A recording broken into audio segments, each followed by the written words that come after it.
Hi hello friends, welcome to VSV cinemas. இன்றைக்கி நம்ம என்ன படம் பார்த்தோம் அப்படின்னு பார்த்தீங்கன்னா, காத்து வாக்கில் ஒரு காதலுங்க. இந்த படத்தோட ஹீரோ யாருன்னு பார்த்தீங்கன்னா மாஸ் ரவி. டேரக்டரும் அவரே தான், அதே ரைட்டரும் அவரே தான். அவர் தான் ஹீரோவாகவே பண்ணியிருக்காரு. எழில் இனியன் அவர் தான் ப்ரொடியூஸ் பண்ணியிருக்காரு. மியூசிக் வந்து பார்த்திங்கன்னு வச்சுக்கோங்களேன், ஜிகேவி அப்படின்னு சொல்லி ஒருத்தர் வந்து மியூசிக் பண்ணியிருக்காரு. லக்ஷ்மி பிரியா, பிரியங்கா ரோபசங்கர், அதே நேரத்தில் பிரியதர்ஷினி, ஆதித்யா கார்த்திக், இவங்க எல்லாருமே நடிச்சிருக்காங்க அந்த படத்தில். இதை விட நிறையா ஆக்டர் தீனா அவர் நடிச்சிருக்காரு. இந்த மாதிரி ஏகப்பட்ட ஆக்டர்ஸ் சேர்ந்து நடித்த ஒரு படம்னு சொல்லலாம். இந்த படம் வந்து ஒரு லவ் அண்ட் க்ரைம் ஸ்டோரியை ஃபேஸ் பண்ண படம். அதாவது ஒரு அடிதடி கேஸ் அந்த ஒரு விஷயமாகவும், பெண்கள் இன்ஸ்டாகிராம் மூலமாக ஏமாறக்கூடிய இந்த 3 விஷயங்களும் கலந்து இந்த படம் இருக்கும். இந்த படத்தோட கதை அப்படின்னு சொன்னால் என்ன அப்படின்னா, ஒரு ஹீரோ இருப்பார், அவர் லவ் பண்ணுவார், திடீர்னு அவரை காணாமல் போயிடுவார். அவரை தேடி ஒரு ஹீரோயினி அலைவாங்க.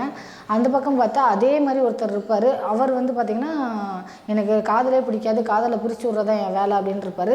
தீனா வந்து எல்லா ரவுடிகளையும் இது பண்ணிவிட்டு அவன் ஒரு டான் அப்படிங்கிற அளவுக்கு இருப்பார். கடைசி திரும்பி வந்த மாதிரி காமிப்பார். ஆனால் வந்துட்டு அந்த பக்கம் இன்னொரு பக்கம் பார்த்திங்கன்னா, இன்ஸ்டாகிராமில் வந்துட்டு வீடியோஸ் போடுற பொண்ணுங்களை எல்லாத்தையும் கொலை பண்ணிகிட்டு இருப்பாங்க. இவங்க எல்லோரும் என்ன ஆனாங்க, எப்படி இந்த இது ஆச்சு, அவங்கள கண்டுபிடிச்சாங்களா இல்லையா, அதாவது இன்ஸ்டாகிராமில் கொலை பண்ணுற அந்த ரவுடியை கண்டுபிடிச்சாங்களா இல்லையா, இந்த மாதிரி ஒரு சில விஷயங்கள்லாம் இந்த படத்தில் இருக்கும். அங்கங்கே காமெடிங்கிற ஒரு ஜானரும் லைட்டாக ட்ரை பண்ணியிருக்காங்க. பட் அது சக்ஸஸ் ஆச்சாங்கிறது கண்டிப்பாக தெரில. ஏன்னா சக்ஸஸ் ஆகிறதுக்கு வாய்ப்பில் எனக்கே நிறையா காமெடி மிஸ்ஸஸ் ஆன மாதிரி இருந்தது. ஏன்னா இந்த படம் ஸ்டார்ட் ஆனதுலேருந்தே பார்த்திங்கன்னா அந்த லவ் அண்ட் ரொமான்ஸ் காட்டுவாங்க.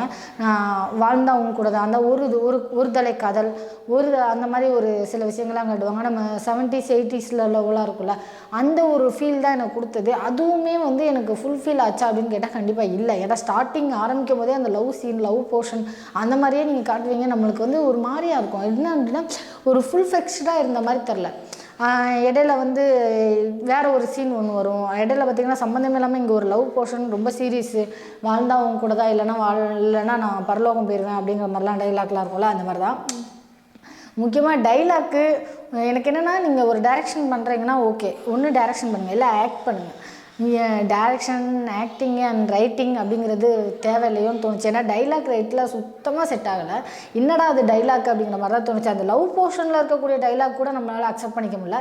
அதை தாண்டி அவங்க 2 பேருக்குள்ளே இருக்க அந்த ஒரு ரொமான்ஸ் அண்ட் இதுவுமே வந்து சுத்தமாக செட் ஆகாத மாதிரி எனக்கு தோணுச்சு. ஃபீல் ஸ்க்ரீனில் பார்க்கும்போது ஓவர் லவ் இருக்கிற மாதிரி எனக்கு தோணவே இல்லை.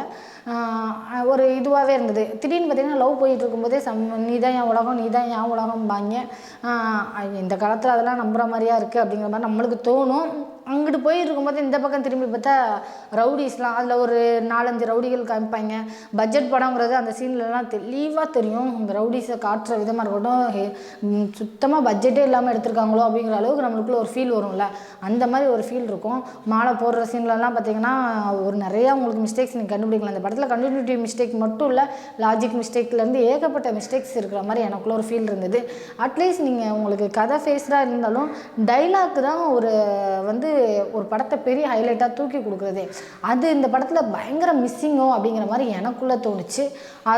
சரி இதெல்லாம் இருக்கட்டும் அப்படின்னு பார்த்தீங்கன்னா, திடீர்னு திருப்பி லவ் போகும், திருப்பி வந்து பார்த்திங்கன்னா இங்கே ரவுடிசம் போகும். என்னடா இது அப்படிங்கிற மாதிரி ஒரு ஃபீல் இருந்தது. ஃபஸ்ட் ஹாஃப் எப்படா முடியுங்கிற அளவுக்கு ஆகிப்போச்சு. சரி ஓகே, செகண்ட் ஹாஃப் வந்து கொஞ்சம் நல்லா விறுவிறுப்பாக போகும், வித்தியாசமாக இருக்கும். ஏன்னா எப்போ பார்த்தாலும் ஆனால் கொலை பண்ணுறத ராவாக பார்க்குறது இந்த படத்தில் இருக்கும். ஆனால் அவ்வளோ இருக்கும். அந்த ஒரு விஷயம் இந்த படத்தோட ப்ளஸ்ன்னு சொல்லலாம். சரி ஓகே, ஃபஸ்ட் ஹாஃப் தான் இப்படி இருக்குது, செகண்ட் ஹாஃப் வந்து சூப்பராக இருக்கும் அப்படின்னு பார்த்தா செகண்ட் ஹாஃபுமே எனக்கு சுத்தமாக புரியல. திடீர்னு வந்து அவன் 2 பேரும் நல்லா லவ் பண்ணிகிட்டு இருப்பாங்க. ஃபோன் பண்ணால் ஃபோன் எடுக்க மாட்டான். மறுநாள் காலையில் பார்த்திங்கன்னா அவனுக்கு என்னாச்சு ஏதாச்சுன்னே தெரியாது. அதை தேடி ஹீரோயின் சுற்றிட்டு இருப்பா. சம்மந்தமே இல்லாமல் பார்த்திங்கன்னா ஒரு இது காட்டுவாங்க. அதே மாதிரி ஒரு ஆள் கடைசி அவங்க 2 பேருக்கு எந்த வித சம்மந்தமும் கிடையாது. அதே மாதிரி ஒரு ஆள், ஆனால் லவ்வே வேண்டாம், லவ்வே இருக்கக்கூடாது, சிங்கிளாக தான் சுற்றணும், சிங்கிளுன்னு ஒரு பாட்டு வேறு வரும். இந்த மாதிரி சிங்கிளாக தான் சுற்றுவேன்னு சொல்லிகிட்டு இருக்க ஒரு பையன் அங்கே ஏரியாவுக்குள்ளே பயங்கர கத்தி, வட சென்னைனாலே கத்தி எடுத்துகிட்டு இது பண்ணுறது அந்த மாதிரிலாம் காட்டுவாங்க.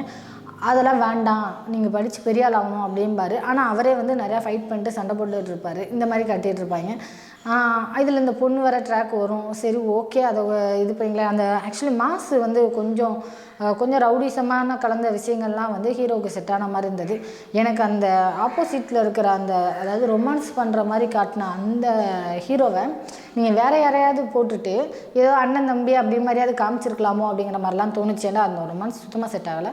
இது கொஞ்சம் ஓரளவு நல்லாவே செட் ஆகிருந்துச்சு. அவருக்கு ஒரு ரவுடியாக அந்த ஒரு கட்டப்லாம் ஓரளவு ஓகேவாக தான் இருந்தது.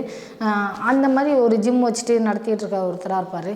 அதோட ட்ராவல் பண்ணும்போது இவர் ஒரு ரவுடிசம் இதெல்லாம் கலந்துட்டு இருப்பார். நம்ம தீனா வந்து ஜெயிலேருந்து வெளில வந்துடுவார், திருந்திடுவார், இந்த மாதிரிலாம் போகும். ஆனால் அங்கேயுமே உங்களுக்கு நிறைய இடத்துல லேக் தெரியும், ரொம்ப போர் அடிக்கிற மாதிரி தெரியும். எனக்கு ஒரு கேள்வி என்னென்னா, அதில் வந்து என்னென்னா ஒரு 4 கொலை ஒரு அட்லீஸ்ட் ஒரு 3 கொலை நடக்குதுன்னு வச்சுக்கோங்க. நீங்கள் கேட்கலாம் தீனாவை அரெஸ்ட் பண்ணிட்டாங்களான்னு. அதுக்கான விசாரணையே போன மாதிரியே தெரியல. ஒரு போலீஸ்கார் வருவார். ஆக்சுவலி ஒரு மீனவர்கள் வந்து ஒரு லேடி பணத்தை வந்து இது பண்ணுவாங்க. ஆனால் நீங்கள் கதையை காட்ட வேண்டியது இதில் நீங்கள் இது ஒரு நல்ல கிரைம் தொடராக எடுத்துகிட்டு போகிறீங்க. நல்ல ஒரு விஷயம், ஏன்னா நல்ல ஒரு கான்செப்ட்டு. நீங்கள் ஒரு நல்ல கிரைம் தொடராக போக வேண்டிய ஒரு மூவி எதுக்கு தேவையில்லாமல் சம்மந்தமே இல்லாமல் லவ்வை உள்ளே கொண்டு வந்து இழுத்தீங்கன்னு தெரில. அந்த லவ்வே தேவையில்லை. அந்த கான்செப்டை விட்டுட்டு நீங்கள் நல்ல ஒரு கிரைம் தொடர் அந்த விசாரணை பண்ணுற அந்த ஒரு சில சீன்ஸ்லாம் இருக்கும்ல, அதை பக்காவாக டெவலப் பண்ணியிருந்தால் அந்த படம் பயங்கர ஹிட் ஆயிருங்க. ஏன்னா கிரைம் மூவிக்குன்னு தனி ஒரு ஃபேன் ஃபேஸே இருக்குது. நீங்கள் அதில் நிறையா மிஸ்டேக்ஸ் இருந்தால் கூட அந்த பார்க்குற ஒரு ஃபீல் இருக்குது பார்த்திங்களா, அந்த ஒரு ஃபீல் வந்து வேறு லெவலில் இருக்கும். அதுவுமே இந்த படத்தில் மிஸ்ஸிங். கேமராவோட அந்த ஒரு இதுவுமே பயங்கர பட்ஜெட்டுங்கிறது பச்சையாக தெரிஞ்ச மாதிரி இருந்தது. அதில் நிறையா மிஸ்ஸிங்கு. அதே நேரத்தில் பார்த்திங்கன்னா இதை தாண்டி பார்த்திங்கன்னா டிஏ பண்ணது கலர் கரெக்ஷன்லாம் பார்த்திங்கன்னா சீரியஸாகவே ஐயோ என்னடா இப்படி பண்ணி வச்சுருக்கீங்க அப்படிங்கிற மாதிரிலாம் நம்மளுக்கு தோண ஆரம்பிச்சிடும். அந்த மாதிரி ஒரு ஃபீல் இருந்தது. மியூசிக்கு சுத்தமாக எனக்கு எப்படின்னா, அந்த ஒரு சாங் ஒன்று ட்ரெய்லரில் போட்டிருப்பாங்களா சிங்கிள்னு, அதுக்கு ஒரு கிளாமர் டான்ஸ் வேறு ஒன்று போட்டிருப்பாங்க. அது ஏன் போட்டாங்கன்னு தெரியல. அதுவுமே ஒரு விதமான டிசப்பாயின்மெண்ட் தான் சொல்லலாம். டோட்டலாக இந்த படத்தை வந்து நீங்கள் டைம் இருந்தால் சும்மா போய் ஒரு 1 டைம் வாட்ச் பண்ணலாம். அதுவும் உங்களோட விருப்பம் தான் அப்படிங்கிற மாதிரி தான் இருக்குது. ஸோ எனக்கு இந்த படம் ஒரு நல்ல ஒரு கதை, நல்ல ஒரு கதைக்களம், நல்ல ஒரு இது, அது நல்லா பக்காவாக கரெக்டாக எல்லோரும் பிளான் பண்ணி செட் பண்ணி பண்ணியிருந்தால் சூப்பராக இருக்கும். அது டோட்டலாக டிசப்பாயின்மெண்ட் ஆன மாதிரி ஒரு ஃபீலாக இருக்குது.